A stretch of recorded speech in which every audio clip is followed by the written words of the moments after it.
എല്ലാവർക്കും പുതിയൊരു വീഡിയോയിലേക്ക് സ്വാഗതം. തൂശനിലയിൽ സദ്യ വിളമ്പുമ്പോൾ ബീട്രൂട്ട് പച്ചടി നിർബന്ധമാണ്. ബീട്രൂട്ട് പച്ചടി പല രീതിയിൽ ഉണ്ടാക്കാം. മീഡിയം സൈസിലുള്ള 2 ബീട്രൂട്ടാണ് എടുത്തിട്ടുള്ളത്.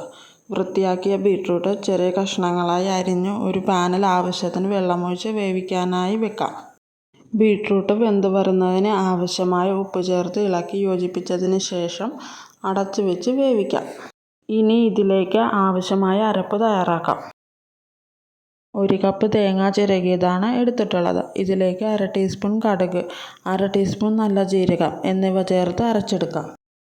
വെന്ത് വന്ന ബീട്രൂട്ട് ചൂടാറിയതിനു ശേഷം അരച്ചെടുക്കാം. പാനിലേക്ക് അരച്ചു വെച്ച ബീട്രൂട്ട് ചേർത്ത് കൊടുക്കാം.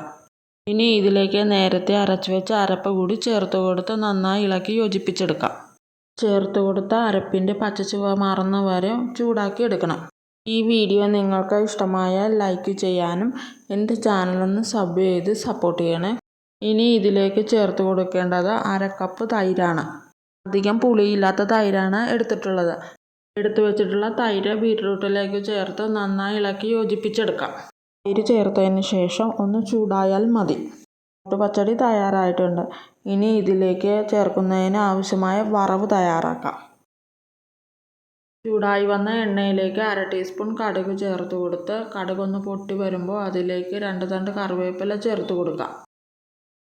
4 കഷ്ണം ചെറിയ ഉള്ളി ചെറുതായിട്ട് അരിഞ്ഞത്, 2 കഷ്ണം പച്ചമുളക് ചെറുതായി നീളത്തിൽ അരിഞ്ഞത് എന്നിവ ചേർത്ത് നന്നായി മൊരിയിച്ചെടുക്കാം. ഈ വറവ് നേരത്തെ തയ്യാറാക്കി വെച്ച ബീട്രൂട്ട് പച്ചടിയിലേക്ക് ചേർത്ത് കൊടുത്ത് നന്നായി ഇളക്കി യോജിപ്പിക്കാം. ബീട്രൂട്ട് പച്ചടി തയ്യാറായിട്ടുണ്ട്. ഈ വീഡിയോ നിങ്ങൾക്ക് ഇഷ്ടമായെന്ന് വിചാരിക്കുന്നു. നിങ്ങളുടെ അഭിപ്രായങ്ങൾ കമൻറ്റ് ബോക്സിൽ രേഖപ്പെടുത്തുവാൻ മറക്കരുത്. പുതിയൊരു വീഡിയോയുമായി വീണ്ടും കാണാം.